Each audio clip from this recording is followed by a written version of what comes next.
നടൻ ഇടവേള ബാബുവിനെ പ്രത്യേക അന്വേഷണ സംഘം കൊച്ചിയിൽ ചോദ്യം ചെയ്യുകയാണ്. ജൂനിയർ ആർട്ടിസ്റ്റായ യുവതിയും മറ്റൊരു നടിയും നൽകിയ പരാതിയിലാണ് ചോദ്യം ചെയ്യൽ. ജസ്റ്റിസ് ഹേമ കമ്മിറ്റി റിപ്പോർട്ടിലെ ലൈംഗികാതിക്രമ ആരോപണങ്ങളിൽ തുടർ നടപടികൾ വേഗത്തിലാക്കുകയാണ് പ്രത്യേക അന്വേഷണ സംഘം.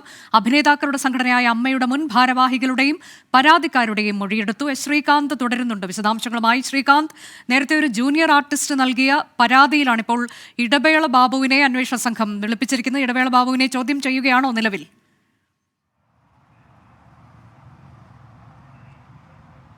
ഈ കോസ്റ്റൽ ഐ ജി ഓഫീസിന് മുന്നിലാണ് ഞാനിപ്പോൾ നിൽക്കുന്നത്. ഇവിടെയാണ് ഈ ചോദ്യം ചെയ്യൽ നടക്കുന്നത്.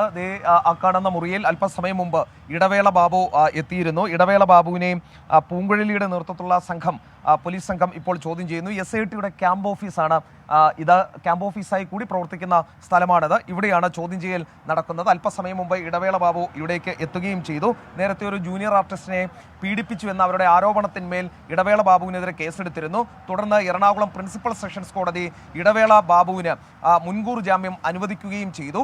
ഈ മുൻകൂർ ജാമ്യത്തിന്റെ അടിസ്ഥാനത്തിൽ ഈ ജാമ്യ വ്യവസ്ഥകളുടെ ഭാഗമായാണ് നിലവിലിപ്പോൾ ഇടവേള ബാബു ഈ ഇവിടേക്ക് എത്തിച്ചേർന്നിട്ടുള്ളത്. സ്വാഭാവികമായും ഇനി അടുത്തത് ഇന്നലെ മുകേഷിനോട് ചോദ്യം ചെയ്തതുപോലെ ഇരയിൽ നിന്നും കിട്ടിയ വിവരങ്ങൾ അത് ക്രോസ് ചെക്ക് ചെയ്തതുപോലെ ക്രോസ് ചെക്കിങ് നടക്കും. അതിനുശേഷമായിരിക്കും ഇനി ഇദ്ദേഹത്തിൻ്റെ വൈദ്യപരിശോധന അടക്കം നടക്കും. അതിനു മുമ്പായി അറസ്റ്റ് രേഖപ്പെടുത്തും എന്നുള്ള വിവരവും പുറത്തു വരുന്നുണ്ട്. അതൊരു സ്വാഭാവിക നടപടിക്രമമാണ്. ശേഷം പ്രിൻസിപ്പൽ സെഷൻസ് കോടതി പറഞ്ഞതനുസരിച്ചുള്ള ജാമ്യ വ്യവസ്ഥകളുടെ അടിസ്ഥാനത്തിൽ വിട്ടയക്കും. പൊട്ടൻസി ടെസ്റ്റ് നടത്തും. ഇത്തരം കേസുകളിൽ സാധാരണ ചെയ്യാറുള്ളതാണ് പൊട്ടൻസി ടെസ്റ്റ്. അതുണ്ടാകും എന്നാണ് മനസ്സിലാക്കാനും സാധിക്കുന്നത്. ആ നടപടികൾ ഏതാണ്ട് ഒരു ഉച്ചയോടുകൂടി അവസാനിക്കുമെന്ന് കരുതാം. ഇന്നലെ മുകേഷിന്റെ കാര്യത്തിൽ അതാണ് സംഭവിച്ചത്. അത് ഇപ്പോൾ ഈ പൂങ്കുഴലിയുടെ നേതൃത്വത്തിലുള്ള സംഘം ഇപ്പോൾ ചോദ്യം ചെയ്യൽ നടത്തിക്കൊണ്ടിരിക്കുകയാണ്. അതിനിടെ ഒരു കാര്യം കൂടി ശ്രീകാന്ത്, നേരത്തെ കോടതിയുടെ പ്രത്യേക നിർദ്ദേശമുണ്ടായിരുന്നു ഹേമ കമ്മിറ്റി റിപ്പോർട്ടിന്മേലുള്ള കാര്യങ്ങളിൽ, പ്രത്യേകിച്ച് ലൈംഗികാതിക്രമവുമായി ബന്ധപ്പെട്ട പരാതികളിൽ വെളിപ്പെടുത്തലുകളിലൊക്കെ നടപടികളിലേക്ക് കടക്കണമെന്നത്. അതിൽ എന്താണ് അന്വേഷണ സംഘം നിലവിൽ ചെയ്തിരിക്കുന്നത്? ഇതിൽ മൊഴി നൽകിയവരുടെ അല്ലെങ്കിൽ വിവരങ്ങൾ വെളിപ്പെടുത്തിയവരുടെയൊക്കെ മൊഴിയെടുത്തോ? കൂടാതെ മുൻ ഭാരവാഹികളുടെ, അമ്മയുടെ ഭാരവാഹികളുടേതൊക്കെ മൊഴിയെടുക്കുന്ന ആ തരത്തിലേക്കൊക്കെയാണോ നടപടിക്രമങ്ങൾ നീങ്ങുന്നത്?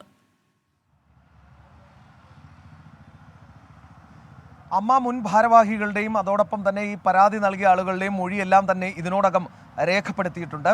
അത് പ്രത്യേക അന്വേഷണ സംഘം ഓരോരുത്തരെയായി അവരുടെ സമീപമെത്തിയാണ്, അവരുടെ അടുത്തെത്തിയാണ് ഈ മൊഴി രേഖപ്പെടുത്തിയതെന്നാണ് കിട്ടുന്ന വിവരം. ഒപ്പം ഈ നടന്മാരൊക്കെ തന്നെ താമസിച്ചിരുന്ന ഹോട്ടലുകളിലും പരിശോധന നടത്തിയിട്ടുണ്ട്.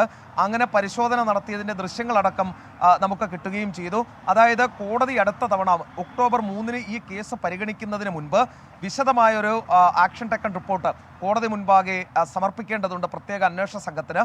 അതിൻ്റെ ഭാഗമായിട്ടാണ് അമ്മ മുൻ ഭാരവാഹികളുടെയും പരാതിക്കാരുടെയും മൊഴി രേഖപ്പെടുത്തിയതും വിവിധയിടങ്ങളിൽ പരിശോധന നടത്തിയതും. ശരി, അത്തരത്തിലേക്ക് പ്രത്യേക അന്വേഷണ സംഘം ചില നടപടികളിലേക്ക് കടന്നിരിക്കുന്നു. ഇടവേള ബാബുവിനെ ചോദ്യം ചെയ്യുന്നു.